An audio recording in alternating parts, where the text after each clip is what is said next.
Hey, you guys, welcome to another call, Questions and Answers with Magdalena.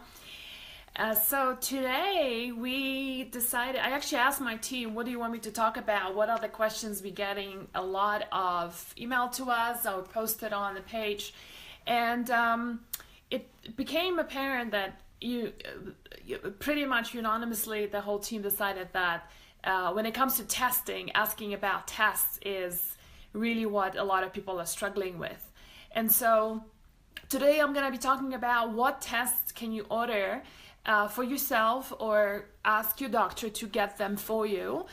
Some of them are going to be covered by insurance, others wouldn't be, in order to get yourself in a good place. I'm just going to write down a note here because I just remembered something. I'm prepared for the call today. So I hope you're having a good Friday today. I just arrived from 3 weeks of traveling around Canada. I was in Vancouver, and then we went off to an island off Vancouver called Bowen Island to finish shooting the cookbook. The first 2.5 weeks was about shooting the cookbook, and then the last few days was shooting me in the kitchen, beautiful kitchen on this house on the lake. It was just spectacular. So as usual, if you're new to this, the questions, pop up your questions in the feed. I will be getting to them. Typically, I keep the calls to about 30 minutes at a time. And if I don't get to the questions today, I will talk about it next Friday. All right, so what would you like to guys know about when it comes to testing? I'm wondering, for those of you who are listening, you're just tuning in, what questions do you have about testing and hormones? And I'm going to be diving into a whole list of things that I prepared for today. You can see the whole sheet here. I think I'm going to ask my team to post it as notes below the call so that it's going to be, just in case you're missing something you need to drop off earlier, you're able to tune in. So let's see. One of the biggest, before I talk about testing, I just want to set a little bit of a framework to really frame this whole thing with testing, because I feel like a lot of physicians, and that includes actually and patients, we rely so much on tests alone that we turn off that internal signal that's telling us what is really going on the inside.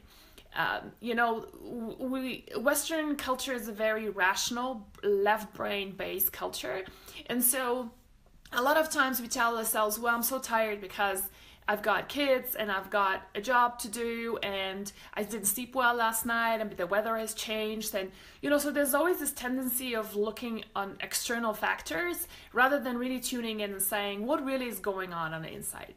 And so listening to your own symptoms is really, really important, apart from looking at tests as well. So,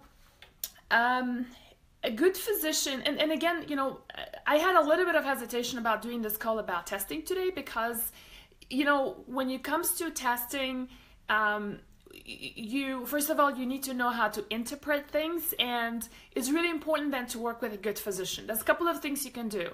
Hi there, Lisa. She saw me for the first time on the Thyroid Secret episode, and that's what brought me to your page. Interested to hear more. Okay, great. Thank you for sharing. So on that note, just tell me also, as more people are coming online, so tell me where you're from, where you're tuning in from, and what's the hormonal imbalance that you're looking to resolve through listening to calls like this. And by the way, for those of you who are new, I do this every Friday at 10 o'clock Pacific and 1 o'clock Eastern, unless I'm traveling or something is coming up. But so far, I've been really committed to doing it. Last night, I came back home at midnight, and I'm up this morning doing this call with you guys. So I'm pretty committed to doing these calls. All right. Let's talk about the 4 things that I think are really important when it comes to diagnosing things, and testing is just one of them. Equally important is listening to your symptoms that I talked about and really tuning in, but also working with a physician who's really listening to your symptoms. Have you come across doctors you go and see and they're kind of like, they put their head down, they're taking some notes and doing some paperwork, and you're talking and you're telling them about what's going on, and they're kind of listening but not really listening. They're there, but their mind, you can see, is on the paper and not with you. They're not really present with you. I don't know about you, but I really don't like doctors like that. I would expect my doctor to really tune in and listen to my symptoms. And as many of you have probably given up on that thought, I want to assure you they do exist, and they are doctors who truly care and who practice that kind of medicine. So listening to the symptoms is the first thing.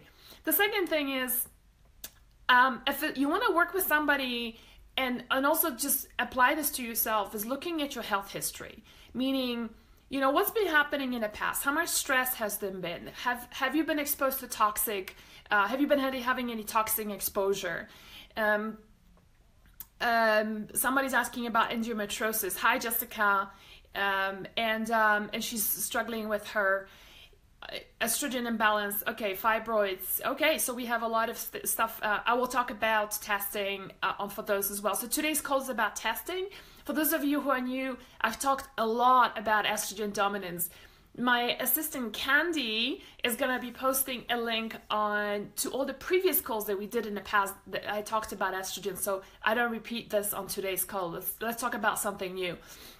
And I encourage you guys to check out my website, hormonesbalance.com. Tons of information about, I'm actually super passionate about estrogen dominance and rebalancing estrogen, because it is, and that imbalance leads to a lot of estrogenic cancers in women, which are completely preventable, and Western medicine just doesn't know how to work with it, which just, you know, is incredibly painful to see, especially since you can reverse it. So look at hormonesbalance.com website, look for estrogen or estrogen balancing, estrogen dominance, lots of articles up there. So looking at your health history, really, really important. When did these problems start happening? You know, a lot of times when I used to work in the past, you had somebody, for example, having their business fail or death in the family, and then 3 months later, she's got breast lumps and issues, right? The third thing is looking at the family history. You know, did your mom have these kind of issues? Did your mom have breast cancer, lumps? Hi there, Robin. Hello. You know, really, really important. Grandma, especially mom's side, when it comes to the female side of things, looking at the family history. Another really critical question that a doctor should be asking. And only the fourth thing is when it comes to testing. And I say this because with tests, it can be tricky. You know, I talked about in the past that sometimes ranges are too wide to be really considered healthy for healthy people. So you need to know what are the functional ranges. And sometimes things fluctuate up and down, and you might not be catching it at the wrong time, right? Neurotransmitters are a good example of that. So, but there are some tests that can be done as a baseline. And so I want to talk about those today. And so let's talk about tests that you can do through blood. And the Comprehensive Metabolic Panel, also known as CMP, is a very standard panel that every doctor should be doing. When you walk into an office and you're complaining about a lot of stuff going on, you've got hormonal imbalances, that or not, it just doesn't matter. The CMP takes care of everything from your sugar levels, electrolytes, your kidney function, your liver function, cholesterol numbers. It's a very standard one, and almost all insurance companies, as far as I know, will cover that. It's a really great starting point. Just one point on that, when it comes to sugar, you want to test not just the fasting glucose, which is the common one. That's when you don't eat or drink anything.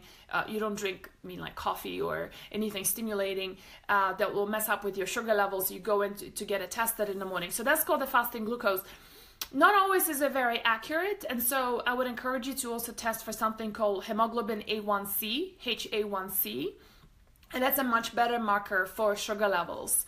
Really, really important when it comes to hormonal balancing. Stabilizing your sugar levels is one of the key cornerstones of good hormonal health.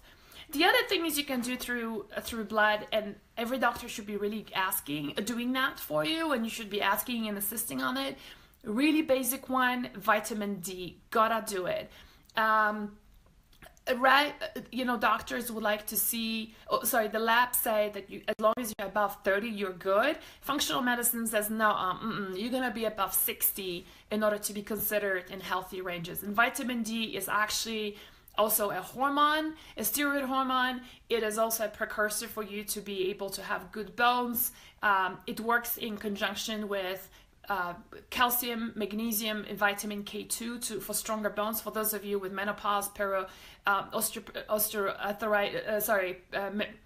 Osteoporosis and osteopenia, that's really, really important. But regardless, vitamin D, almost everybody is deficient.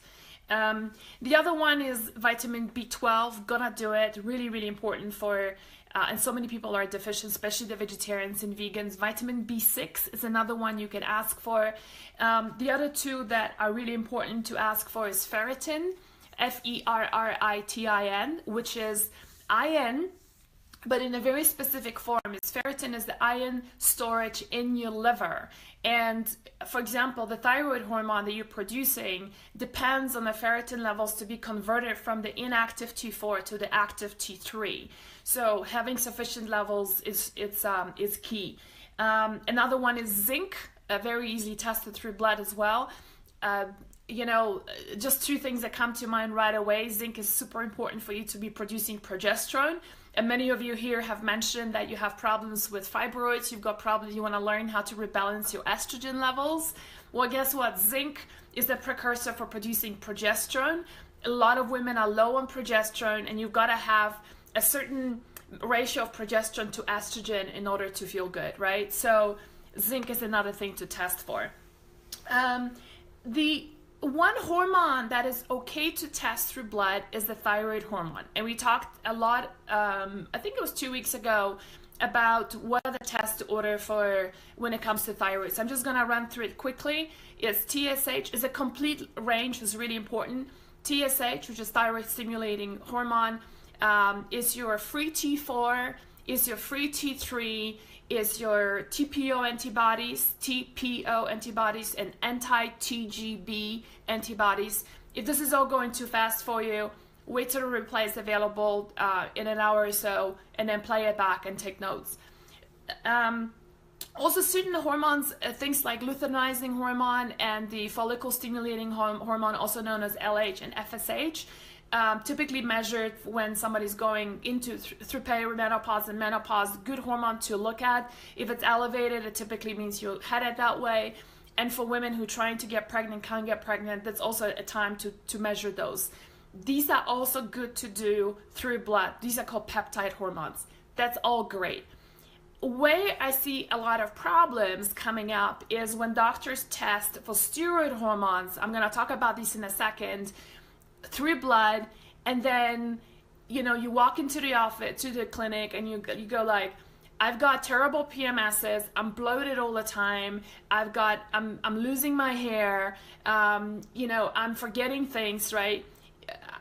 You know, my hands are swollen all the time. I go water retention everywhere, right? A lot of what I'm saying here, those are all estrogen dominant symptoms, which are pretty clear, and yelling and screaming, right, symptoms. And the doctor orders estrogen, progesterone through blood. Results come back, you go back in again. He looks at it, or she looks at it, and says, your estrogen is okay. Has anyone had that experience? Because when I was in private practice, I was seeing this over and over and over again. And then, even though the symptoms are pretty clear, that's why I was saying earlier, listen to your symptoms. Hormonesbalance.com/quiz. Candy, if you can post that, that would be really great, and would be really good to you know, post for you to do a little quiz. Take the quiz, you find out from there what are your hormonal imbalances potentially, just looking at your symptoms, right? So back to these blood tests, and that's what drives me crazy, because blood is not a good indicator when it comes to steroid hormones, and very inaccurate, very, very inaccurate. It shows the total, doesn't show you the free.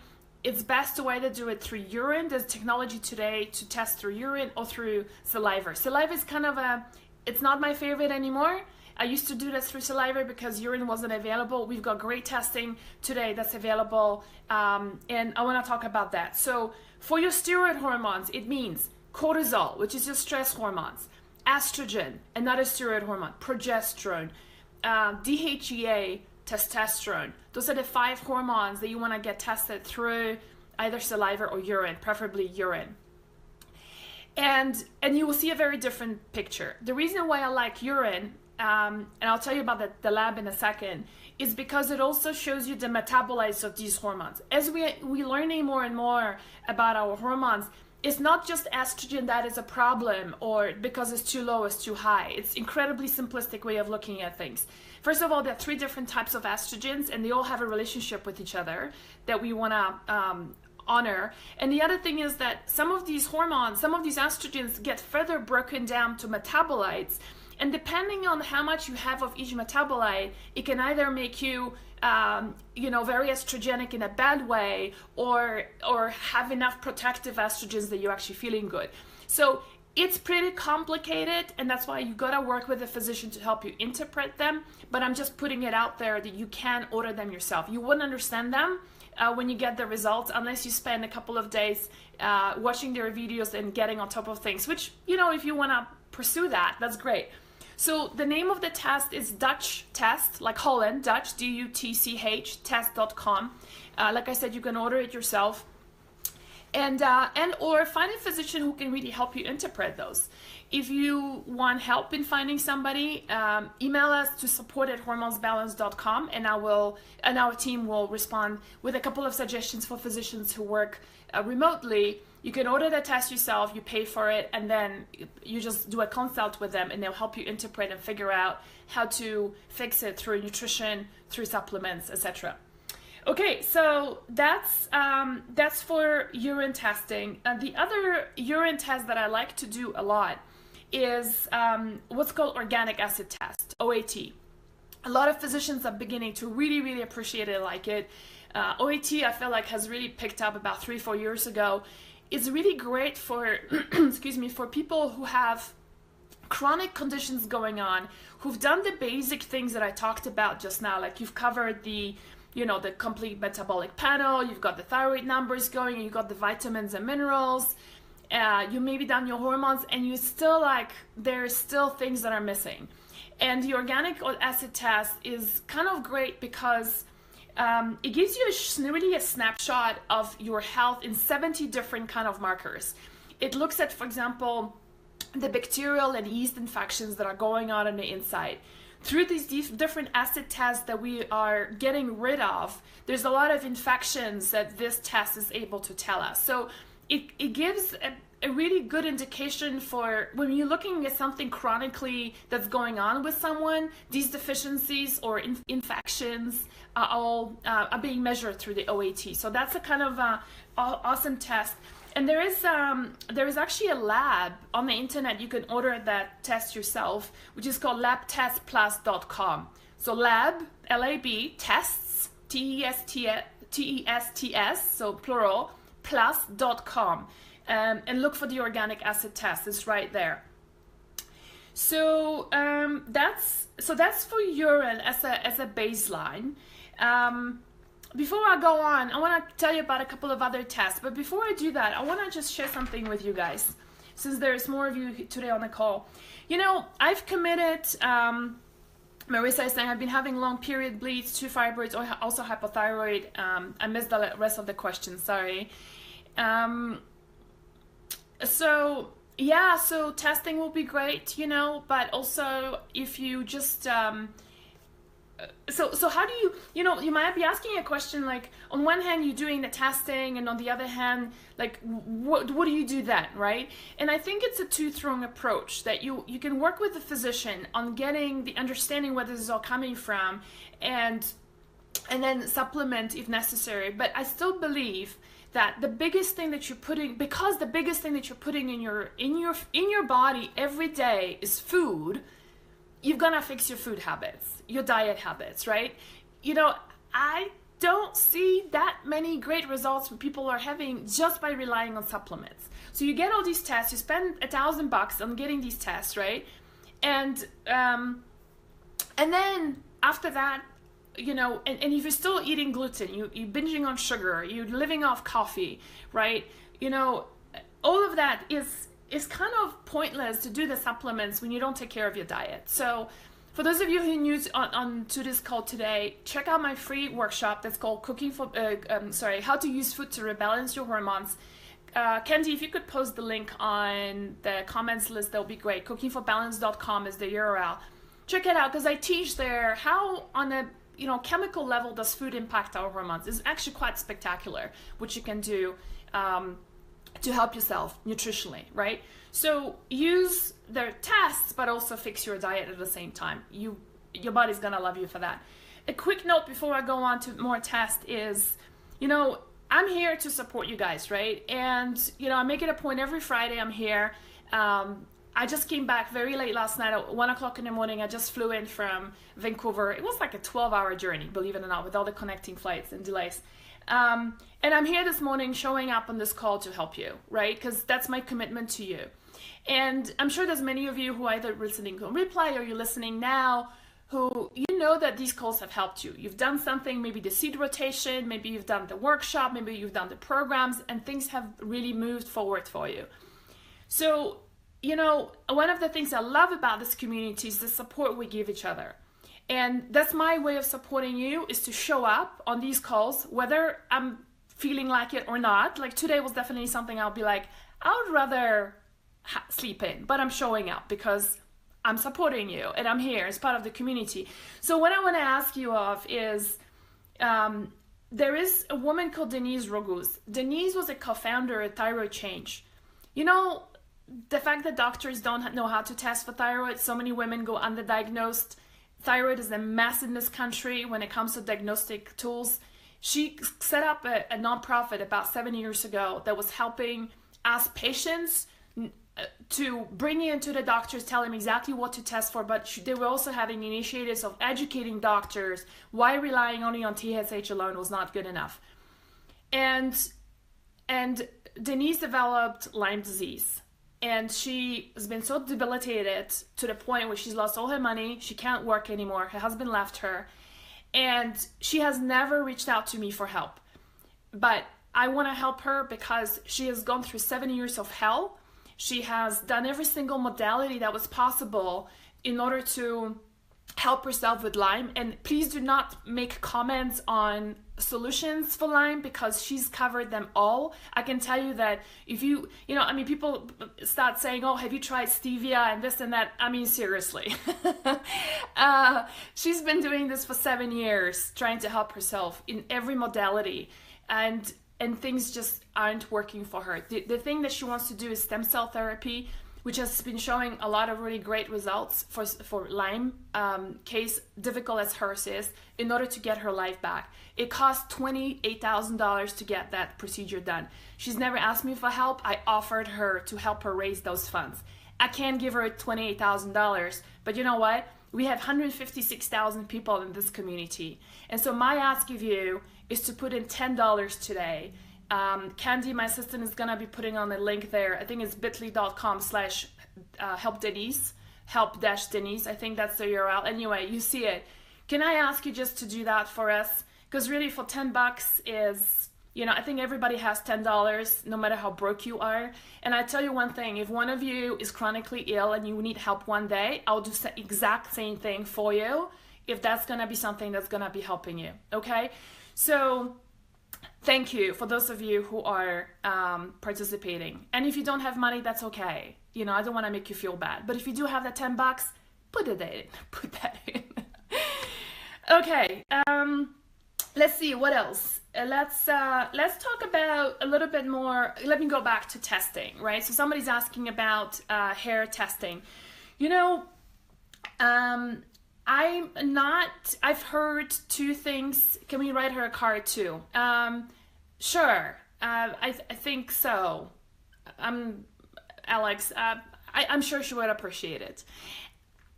So when it comes to hair testing, I'll be honest with you, I've never been really properly trained on it.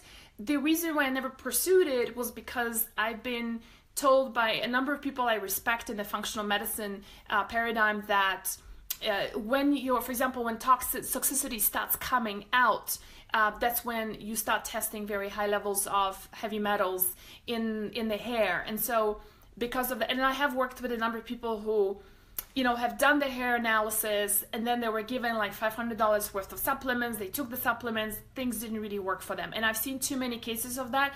So I would suggest, I'm not saying it doesn't work. I probably know a little bit too little about it. I would suggest work with somebody you really trust and check with other people who have had this done and see whether it works for them. People I know, not really. But having said that, there's some really good tests you can order yourself when it comes to heavy metals. Heavy metals can be very, very heavy on our immune system and really be debilitating for the immune system. So, you know, so many people are struggling when it comes to the heavy metals, and so a really great test to do is there's two tests you can do for heavy metals. One is through blood, the other one is urine. Blood shows you the current exposure to something, like for example lead or mercury. That means you are eating that fish that you right now that's highly contaminated, or you're living in a house that's got lead in the paint and the walls, right? So that's a current exposure. But when it comes to storage of heavy metals on a cellular level, you want to do it through through urine. And the best thing to do is to go to directlabs.com. By the way, that's a great URL to go to order a lot of different tests, whatever. If you're looking for something very specific, like maybe homocysteine or, you know, whatever. So vitamin D, you can order all of those things yourself on directlabs.com. So so you go to directlabs.com. Doctors Data is the name of the lab that does urine testing for heavy metals. Another really great one to do, right? And you collect your urine for 24 hours, send it off to the lab, and you get the results online within a couple of days. So that's about heavy metal testing. What do you do if it's high? Well, you know, there is chelation protocols, which I talk about it in the thyroid detox. I have a program called Thyroid Detox, and one of the bonuses is the whole chelation protocol my doctor and I designed when I had heavy metal toxicity, very high on lead, mercury, I think, and thallium. So that's something you can look into.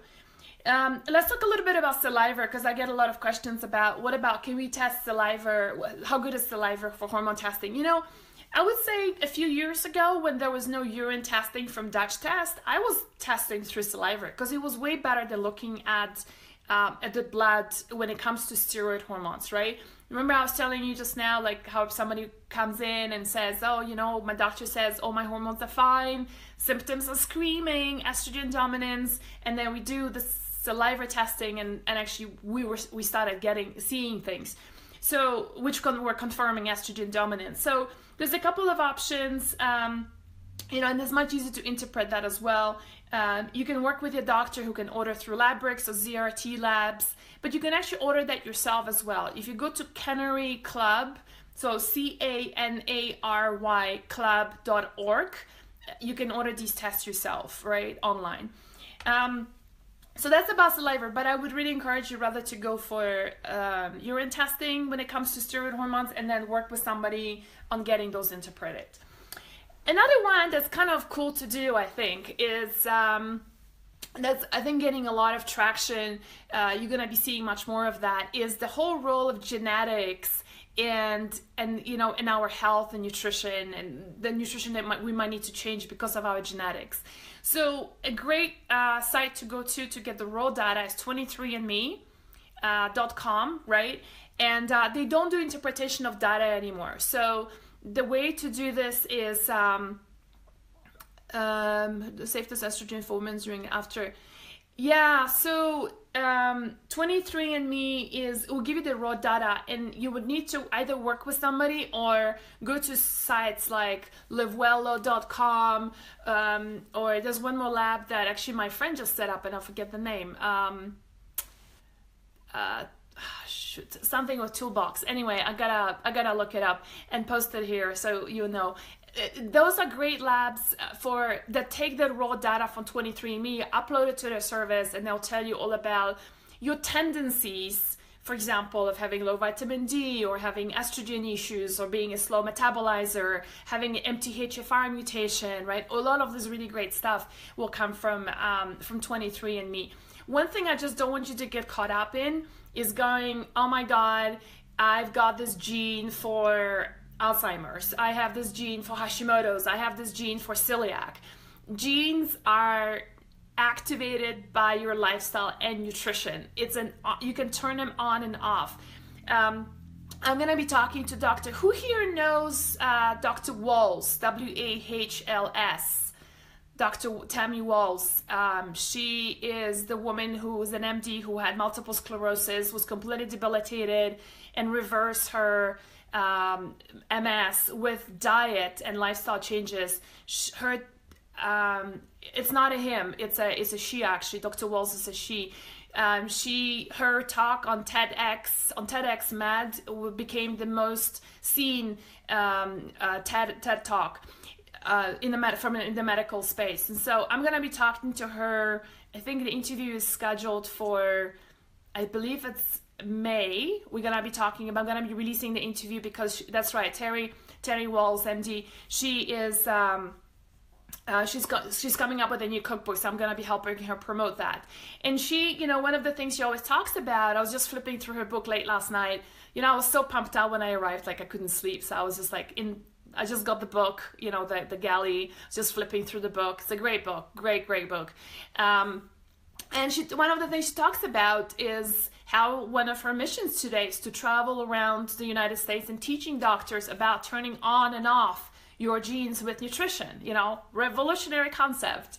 But that actually has helped her. But even in that, she's been called a con woman by some of the people from the establishment. I still can't believe it. I mean, she's got footage of her working at a hospital in a wheelchair, right? And like this, and so debilitated, and she is this vibrant, physically active woman today, and people call her a con job. But anyway, all right, so let's see what time it is. Yeah, I'm trying to keep the calls shorter because I can talk. All right, let's see. Have you found this helpful? Has this clarified for you a little bit of what are the things you would like to do next? And if you're looking for nutritional changes, head over to cookingforbalance.com. Do my workshop. It's an hour-and-a-half workshop, and you're gonna learn a lot from there. How food can turn on your hormones. I know there's some questions that came in. I couldn't really see them because I was talking. If you want to repost them, then I can take a dap on them right away. But for those of you, so a lot of questions about estrogen. I think it's because of the Thyroid Secret. Oh, by the way, talking about Thyroid Secret, have you guys gotten this yet? This Thyroid Secret. Have you got the DVD and the book yet? Hey, you guys, so the videos I think are over, like the everyday one video thing. I just saw a whole bunch of women talking about it on our close forum about how it is like the best series they've ever seen because it is so full of information.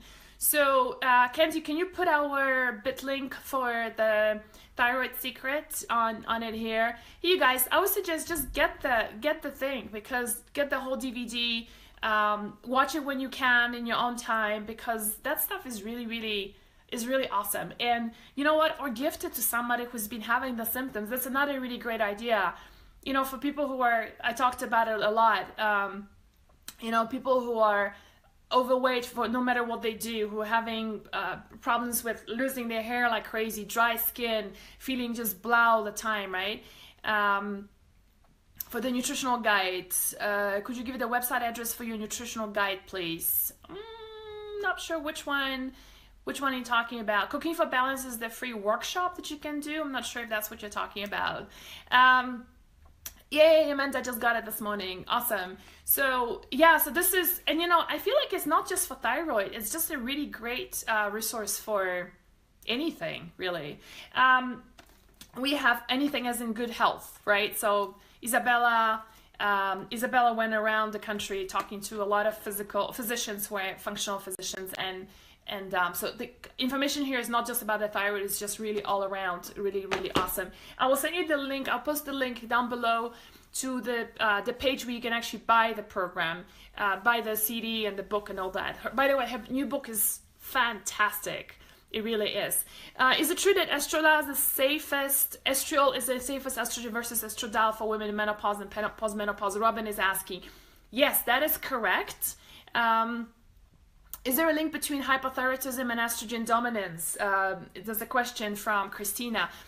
Yes, there is. And Christina, if I could ask you to go to hormonesbalance.com, go to estrogen dominance and thyroid, and just put the estrogen dominance and thyroid, and spell estrogen the American way, which is ESTROGEN, without the O. That's the English way, the British English way. There is whole articles I actually wrote about the connection between estrogen and thyroid. So take your time in getting to know that. But great question, thank you. So yes, estriol, which is also known as E3, 1, 2, 3. So estrone, estradiol, estriol, which is the E3. That's a protective estrogen. That is correct. And one of the things that you will find that functional medicine does is looks at the relationship between these three estrogens to each other. It's called the estrogen quotient. That's one of the things that Good Labs will do. Another question that I think somebody posted in our closed group, by the way, we have a very supportive group called Thyroid Thrivers. A lot of people posting questions here today are from there. Anybody who's ever done any of my programs, which are a very inexpensive way to get your life back when it comes to hormonal health through food, belong to that forum, and you get lifetime support. And somebody was posted the question about the relationship between between estrogen and progesterone. And yes, in functional medicine there is such a thing as looking at the relationship between those two. First of all, they need to be measured through saliva for that relationship to work. I have not seen that in urine testing to be used the same way. So you cannot use that in blood tests. So please don't go run and take your blood tests out and do what I'm going to tell you, because it's not going to work. It has to be done through saliva. So in the saliva testing, what you do for steroids, like steroid hormones, like is to have the relationship between estradiol, which is E2, and progesterone. And functional medicine practitioners like to see a relationship to have 1 to 200, so 200 times more progesterone than estradiol. That's the relationship that I think somebody was asking about. Okay, somebody was mentioning just now about PMDD, so like the severe version of PMS and hypothyroidism. The answer to this would be the same way. The PMDD, there is a big connection between PMDD and estrogen and progesterone. And so my recommendation for you is to look into estrogen dominance, look at my website for estrogen dominance, and get educated on that, because it's going to help PMDD tremendously. Is there a connection with thyroid? Well, all the hormones are connected, period. And yes, there is a connection between those two. Lisa is asking, how do I find a functional medicine doctor in my area? Lisa, if you go to hormonesbalance.com, my website, look at the little search button on the upper right corner and enter supportive doctors. You find there's a whole bunch of listings, including like the IFM, integrative functional medicine sites and paleo doctors, enter a zip code and start searching that way. If you want to work with somebody remotely, we have a few doctors I would love to recommend who work remotely through Skype and stuff. So then just email us to support@hormonesbalance.com, and then my team will hook you up. The only thing is with working with somebody remotely is that the law is that they would not be able to prescribe you medications, but they can do consultations. So that's basically the way it is. Okay, you guys, can I just share with you one more thing before I go? And that is something totally on the other side of the spectrum. We talked about testing, so this is very much like science, backing up everything with science. And I just want to mention to you the other paradigm of being well, and that's using your intuition. If for those of you who followed me last week or the week before that, I was in Vancouver, I was showing you around the studio and what it took to come up, to create this beautiful photography, food photography for a cookbook, and what a process it is and how much work goes into that. And I mentioned that I was gonna be in Seattle doing stem cells on my hips. I've got hips dysplasia. It's a birth injury that just kind of got worse over the years. And And so I'm trying to avoid doing dual hip replacement, and been trying really hard to look at other modalities. So I was supposed to go to Seattle to do stem cells on my hips, so injections in the hips with my own stem cells, which are taken from your your own fat cells. Within 3 hours, they extract the stem cells and they re-inject it to your body in the places that need healing. There's a lot of science that looks promising on stem cells, but I started having really bad dreams about it, and I also wasn't really too comfortable with the way the clinic treated me. So my intuition started really screaming, do not do it. And my brain was saying, don't be silly, do this. Like, you know, there's all these reasons to do it, right? And you know, when I think back about decisions that I've made in my life that were based on intuition versus the decision, I actually drew this out one day. And do you want to try this at home too? And let's talk about it next week. Write down the major life decision you've made: moving, getting married, changing jobs, whatever, right? Having children. And then write down whether it was an intuitive or was it like a logical decision. And in my case, when I looked at my life history that way, it was so incredibly jarring to see that whenever I made a decision based on logic and not intuition, it turned out always to be a bad decision. Good example was my marriage. We were together for 6.5 years. Everybody was pressuring us into this. I was telling myself that's the logical next thing to do. And we got married and we got divorced 1.5 years later. And it was not a good thing to do. So there you go, intuition. My intuition was, do not do it. I'm not saying I'm not going to do it at all, but I'm just saying it maybe wasn't the right time. Maybe there wasn't the right place. There wasn't the right person for doing this. And having these dreams, it wasn't nightmares. It was just really bad dreams.